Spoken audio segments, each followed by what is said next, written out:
जय हिंद साथियों, आपका दोस्त गोविंद सिंह जोनवाल एक बार फिर नए वीडियो में। आज का वीडियो हम दिखा रहे हैं आपको कार्यालय नगर पालिका परिषद सुजालपुर।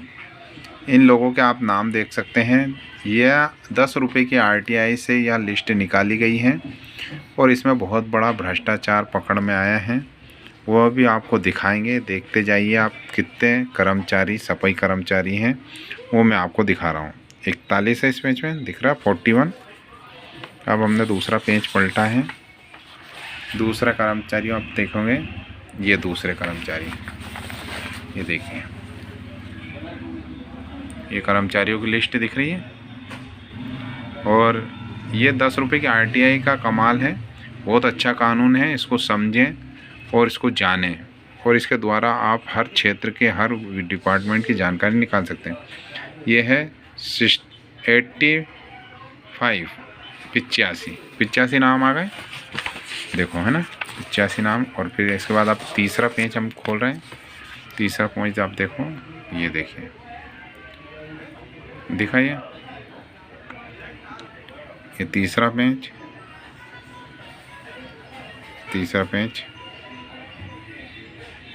कितने लोग आ रहे हैं? 120, 121, 122, 23, 24, 25, 26, 27, 127 कर्मचारियों की यह लिस्ट दी है। और ये वार्ड सुजालपुर के अंदर जो 12-13 वार्ड पड़ते हैं, मंडी की हम बात कर रहे हैं। मंडी के वार्डों की संख्या है 127 कर्मचारी, सफाई कर्मचारी। यानी एक वार्ड में कम से कम 9 या 10 कर्मचारी होना चाहिए। ठीक है, कितना होना चाहिए? 9 या 10 कर्मचारी होना चाहिए। आप सुबह से आप निकलते हैं सुजालपुर में, आप आपके वार्ड में देखना 2 या 3 कर्मचारी दिखेंगे, इससे ज़्यादा कर्मचारी नहीं दिखेंगे। इसका मतलब नगर पालिका में और 2 टाइम की हाजिरी भराती है। मैंने जमादार से, दरोगा बोलते हैं, दरोगा से मुलाकात की और उसके रजिस्टर की फ़ोटो कॉपी के मैंने फ़ोटो खींचे हैं। तो कभी 80 आदमी आते हैं, कभी 90 आदमी आते हैं, इससे ऊपर आदमी नहीं आते हैं। यानी 35 आदमी कंटिन्यू छुट्टी पे रहते हैं। 127 आदमी है, 27 तो ऊपर के 10 वो मान लो, तो 37 आदमी, 30 आदमी कंटिन्यू छुट्टी पे रहते हैं। उनकी सैलरी ऑटोमेटिक उनके खाते में पहुंच जाती है, वो कमीशन दे देते हैं। और कमीशन किसको मिलता है? अब इसमें 3 नाम उभर के आ रहे हैं। तीनों नाम मैं ओपन कर देता हूं। और अगर ओपन करने से पहले थोड़ा सा एक सबूत आना बाकी है, फिर मैं ओपन करता हूं। 3 नाम आ रहे हैं। 3 लोग पे 30 लोगों की सैलरी मिलती है। जैसे परमानेंट है, 5 लोग परमानेंट हैं, उनकी एक आदमी की 30,000 35,000 आती है। तो वो कमीशन के तौर पे 5,000 से 8,000 के बीच में देता है। तो 5 आदमी हैं तो 5,000 के हिसाब से 25,000 तो उनके हो गए। बाकी के जो बचे हैं, जो संविदा में हैं या आपके बोलते हैं वेतन भोगी, डेली वेतन भोगी, ऐसा कुछ वो नाम है इनका, सफाई कर्मचारियों का। किसी को 8,000 मिलता है, किसी को 10,000, किसी को 9,000। बाकी के 25 आदमी, इस हिसाब से एक आदमी देता है मान लो 2,000 रुपये। उसको ड्यूटी नहीं आना है, तनख्वाह उसके खाते में डल रही है। और अगर वो 2,000 रुपये देता है तो गुणित 2,000 गुणित 25 कर लो आप, कितने हो गए? 50,000 रुपये हो गए ना, 50,000। अब वो 50,000 रुपये और 25,000, वो 75,000 रुपये महीना आता है 3 आदमी के पास। यानी 25-25 बढ़ जाता होगा, है ना। सूत्रों से जो जानकारी मिली वो बता रहा हूँ मैं। 25,000 बढ़ जाता है और 30 आदमी कर्मचारी काम पे नहीं आते हैं। एक ने तो होटल डाल रखी भोपाल में, वो आता ही नहीं है, उसके नाम की सैलरी निकलती है। एक यहाँ होटल डाल रखी है बस स्टैंड के पास में, वो भी काम पे नहीं आता है। कुछ की मैं बता देता हूँ कि उनकी वाइफ यानी पत्नी काम पे नहीं आती, वो आते हैं। और किसी के पति नहीं आते हैं। और कुछ लोग तो आते ही नहीं है, कुछ गांव के एड्रेस हैं वो आते ही नहीं है, ऐसा।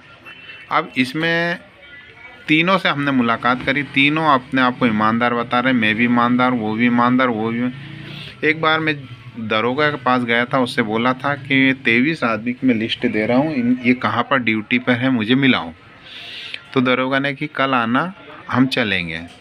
फिर वो कल 1 महीने से ऊपर हो गया, अभी तक कल नहीं आया है और कहीं बताया नहीं। लिख के दिया है कि यहाँ ड्यूटी कर रहे हैं, मगर मैंने उस वार्ड में और उस मोहल्ले में जाकर देखा तो कोई भी कर्मचारी मुझे वहाँ नहीं मिला है, जो नाम की लिस्ट मैंने निकाली थी। और लिस्ट क्या मैं बताता हूँ आपको क्या है इसमें। सीधा सा फंडा है, जो सफाई कर्मचारी होते हैं ना, वो खुद ही बता देते हैं कि कौन आ रहा है कौन नहीं आ रहा है। वो दूसरे से पूछने की ज़रूरत नहीं, उनकी पोल वो खुद ही खोल देते हैं कि हम काम करते हैं और एक वार्ड में हम 1 आदमी 2 आदमी हैं और सामने वाला घर बैठा पैसा ले रहा है, दूसरे डिपार्टमेंट में काम करने जा रहा है। उसके भी फ़ोटो और वीडियो में दिखाऊंगा आपको। वीडियो में वो दूसरी जगह काम धंधे पे जाता है, वहाँ से भी पैसे कमा रहा है और यहाँ से फ्री फोकट के मिल रहे हैं। यहाँ क्या है कि आदमी को यहाँ कमीशन मिल जाता है, तो नगर पालिका कौन देख रहा है? ऐसा इसमें चल रहा है। और आप आके बैठेंगे, मेरा नंबर है स्क्रीन पे चल रहा है, बैठेंगे पूरी चीज़ें विस्तार से मैं बताऊंगा कौन ऐसा कर रहा है। इसके अंदर नगर पालिका अध्यक्ष अभी नए बने हैं, बबीता परमार बेनी भाई साहब हैं। उनको भी यह नॉलेज में नहीं है, ये जानकारी नहीं है। मैं वीडियो के द्वारा मैंने बहुत सोचा है, उन लोगों को कर्मचारी को इकट्ठा करने की कोशिश करी, मगर इकट्ठा होने नहीं देते वो 3 लोग, बहुत शातिर है वो तीनों। तो इसीलिए बबीता भाभी जो बैठे हैं अभी वर्तमान में, बबीता मैडम बैठे हैं, बेनी प्रसाद जी बैठे हैं, कार्रवाई करें। और हर वार्ड में कम से कम 10 कर्मचारी होना चाहिए, जिस हिसाब से लिस्ट दी गई है देखें। और यहाँ भ्रष्टाचार की जो नीति है, 10 रुपये की RTI से आप निकाल सकते हैं। हर जगह हर कर्मचारी, हर नगर पालिका, हर परिषद में यह स्थिति बनी हुई है, क्योंकि ये लोग बड़ी परिषद से सीख के आते हैं। और बहुत बड़ा भ्रष्टाचार मैं बताऊंगा, इसमें बहुत बड़ा लेन देन है, बहुत बड़ा। आप तो ये देख लो कि आपके वार्ड में कितने लोग हैं, और अगर आपके वार्ड में 10 कर्मचारी काम कर रहे हैं तो गंदगी कितनी है? गंदगी मिलेगी नहीं। अगर 1 या 2 कर्मचारी है तो इससे अंदाज़ा लगा लो कि 8 कर्मचारी कहाँ हैं, 7 कर्मचारी कहाँ हैं, 5 कर्मचारी कहाँ हैं। इसका मतलब बहुत बड़ा लफड़ा चल रहा है। देखते हैं आगे कार्रवाई होती कि नहीं। अगर वीडियो पसंद आए तो वीडियो को शेयर ज़रूर करना। जय हिंद।